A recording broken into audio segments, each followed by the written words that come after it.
Let's look in the pot. I am making sweet corn tamales, and I'm just showing my pot, which is ready to go. I've lined it with corn husks that have been soaking in water, in hot water, so they're nice and soft. And then I covered the holes in the middle. I put some more leaves in there, and I got a little corn teepee going in the middle. Hi, Sophie. Okay, Lizzie, you're on.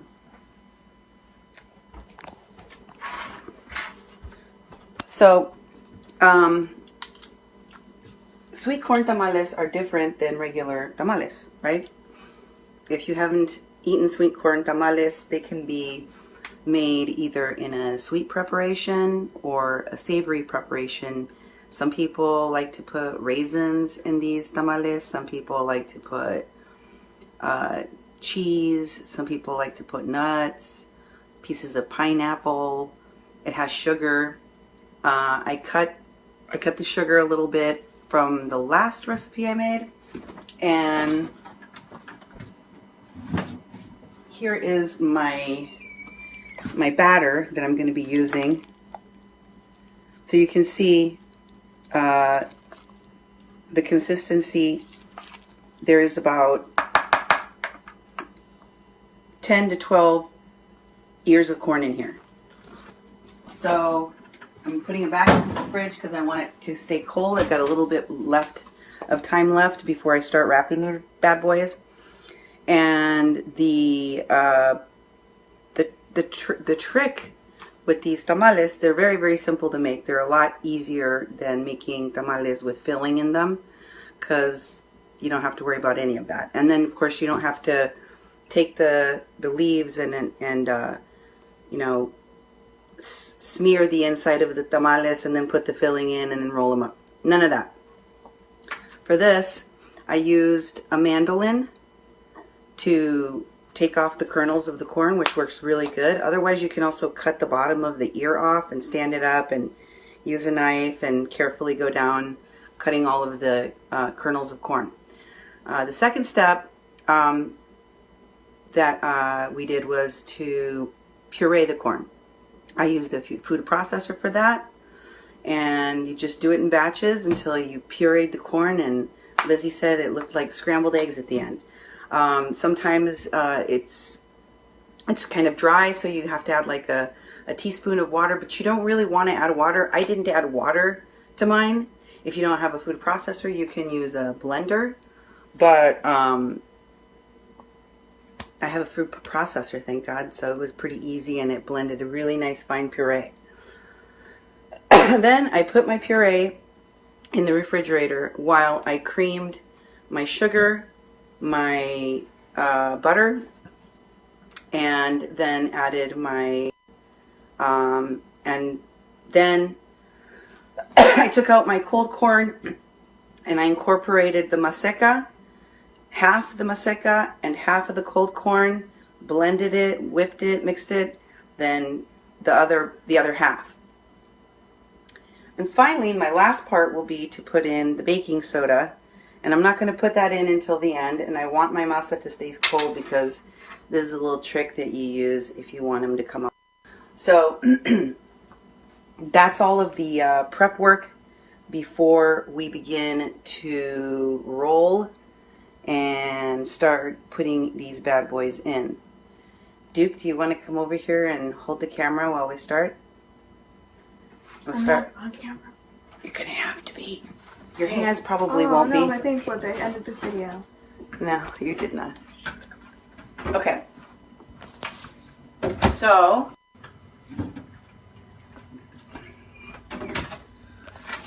I'm gonna go ahead and add the It hasn't been there for hours. the baking soda. It's only been. And once I get this incorporated, I can start making the tamales. Are we supposed to leave it for half? Shh. Okay. I need you to be quiet and stop interrupting the process. something so that we can do the best job that we can. Okay?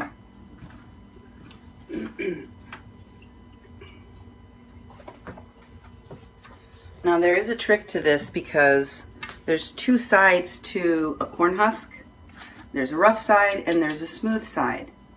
And you're supposed to put the filling on the smooth side, not the rough side of the tamal, okay? So just feel, there's one this was about the size I wanted. So you want about 3 tablespoons of this inside. And I just use one of these spoons because I think it works well. Then you're going to roll. And then you're going to take the seam, and you're going to place them, I'm going to place them around this little teepee. Right for now, I'm just going to slide them against the side there. So that, okay, Lizzie, why don't you come over here and stand by the leaves and hand me leaf by leaf by leaf, okay? Okay. You do that for me? Mm-hmm. Way over there? All right. It's got a assembly line. Separate. Rolling, rolling, rolling. Seam. And then set it inside. Next. The big one. Do you want me to cut them in half? No. I bet I could, though. I bet I could.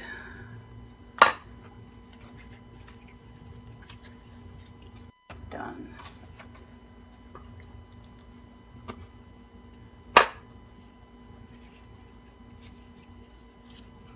You can see it goes pretty fast, right? To make these.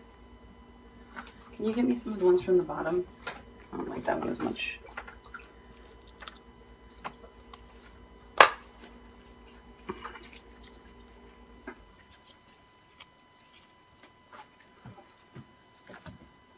See if I can start to stand them up yet.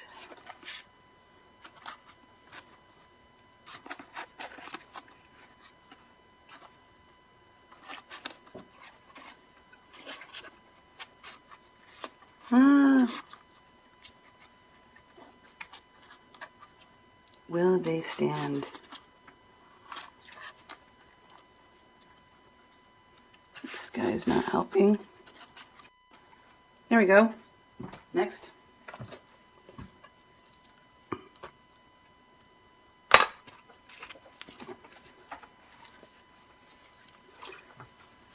Ah, they're all falling.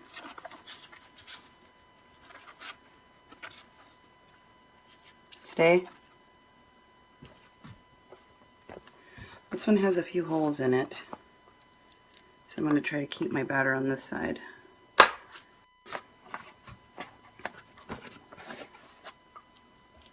As you can see, it's really not a difficult process to make the tamales.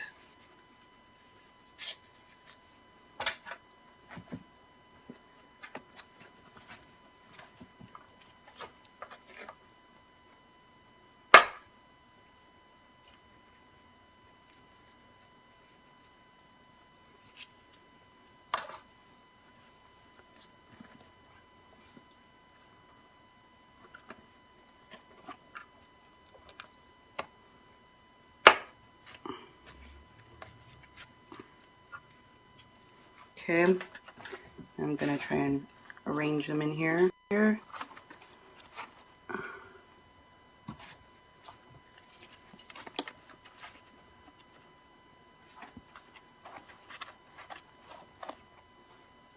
Thank you.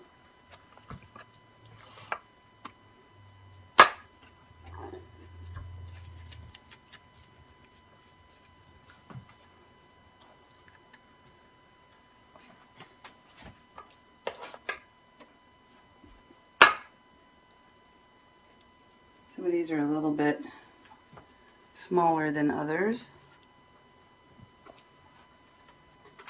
And if you get a leaf that's kind of broken or ripped, you can even take a piece of it and overlap it like that and it will cover your rip.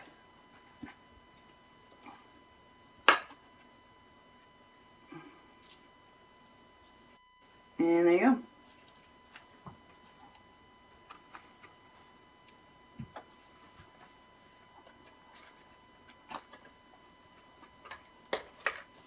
Smooth side is where you put the masa. If your masa is too watery, it will ooze out of the end of your tamal. Now the cool part about making these other kinds of fillings or toppings instead of making fillings, and you can make them sweet or savory. Oops, we had a tamal try to commit suicide in here.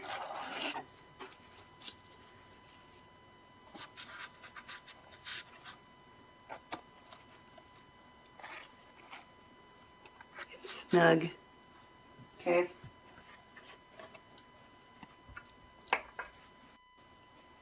It's not an exact science, but the nice thing is that these go pretty fast. Oh, my, gotta be floppy like that. Stay. Stay. It's giant. Make 2 out of this one.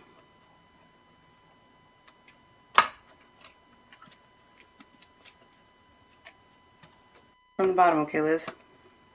Pretty please. And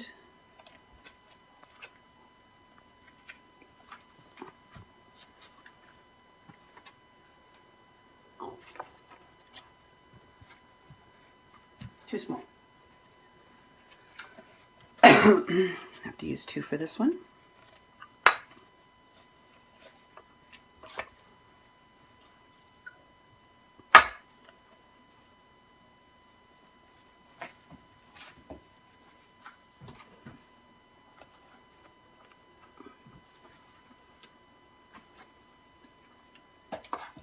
You can see it goes pretty fast. We made 2 different toppings for our savory preparation. So we've got mole, or adobo actually, chicken and mole. And we also have, too freaking big. We also have beans and cheese, and we also have queso fresco and sour cream, table cream, Mexican table cream, which is pretty good.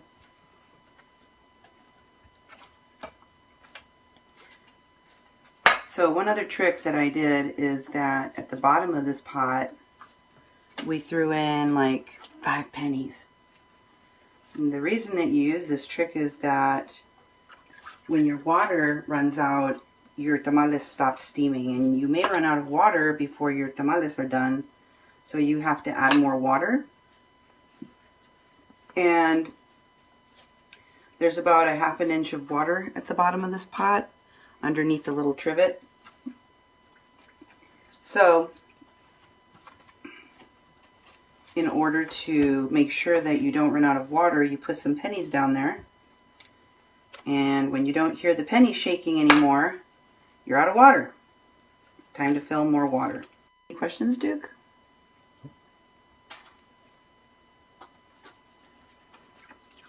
Not from you, from anybody that's watching. Is there any questions?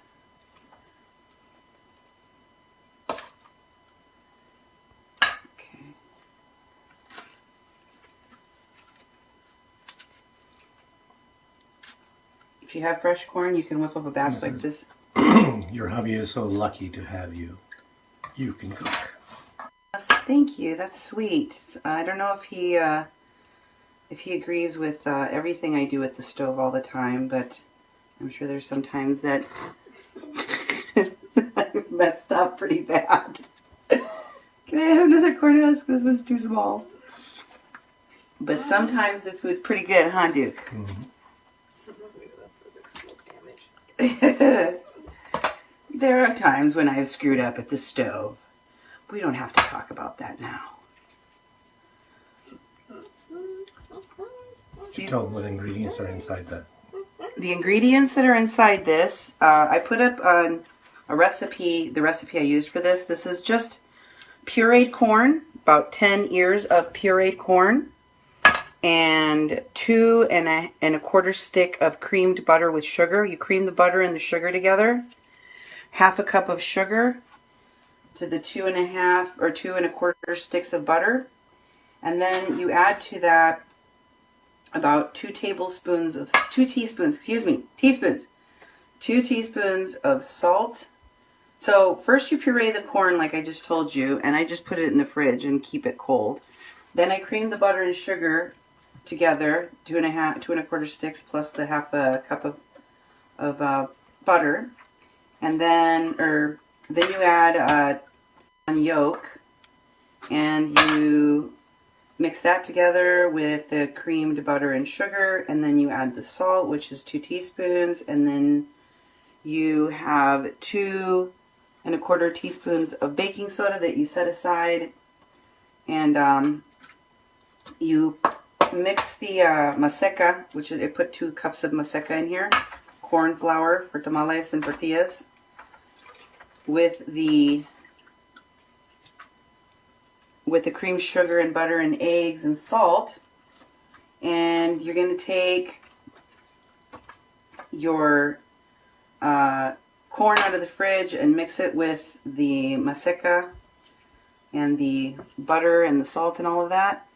Then the entire thing goes back in the fridge for 1/2 hour to an hour.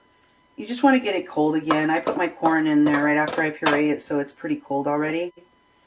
And then right before you're ready to roll these puppies like you see me doing, you stick that baking soda in there, baking powder, excuse me. Baking powder goes in, and then you begin to do what I'm doing here. You're making the tamales. Just putting a little bit inside the shell on the smooth side. There's a smooth side and a rough side to these. And that's the side you want to put your dough on. So I'm almost done here. See? Normally this takes a bunch of people. Making tamales is like a all-day event. Takes forever. And the cool thing about the sweet corn tamale preparation is that I've made my toppings, my mole and chicken, ahead of time. Then I've got my beans, and I've got some nice melty cheese, white cheese, for my second preparation. So I can have a bean and cheese tamale with some salsa on top, some sour cream, some queso fresco, and a little bit of chopped onion, and you're good to go. And you can do one with beans and cheese. Yep. Why you give me all these ugly ones? That's all we have left. Okay, one more. Give me this one. We gotta shame this one. Give me a nice one. Give me a pretty one. There we go.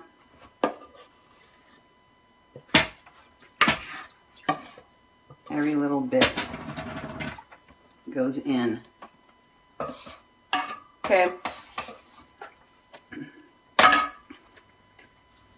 Now,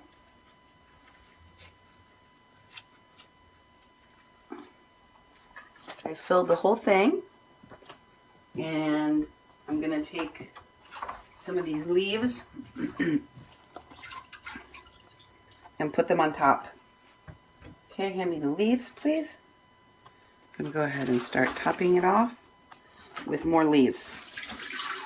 Why? Because I want this to steam. So I'm taking the other leaves and putting them on top like this to cover my tamales.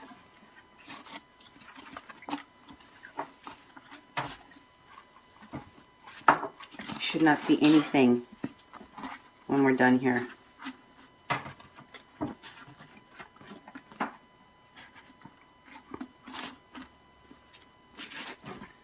I made like a little tamale house. Tamale house. There we go. See how nice that is? Now, the last part is I'm going to stick wet towels on top. These are wet. I'm just going to do this to cover the whole thing when it starts to steam.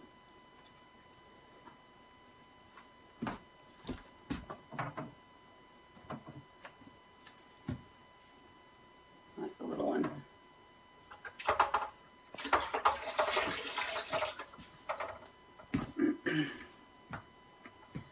Last one. There we go. That's it. Now we just turn on the heat. And in about an hour, I should have tamales.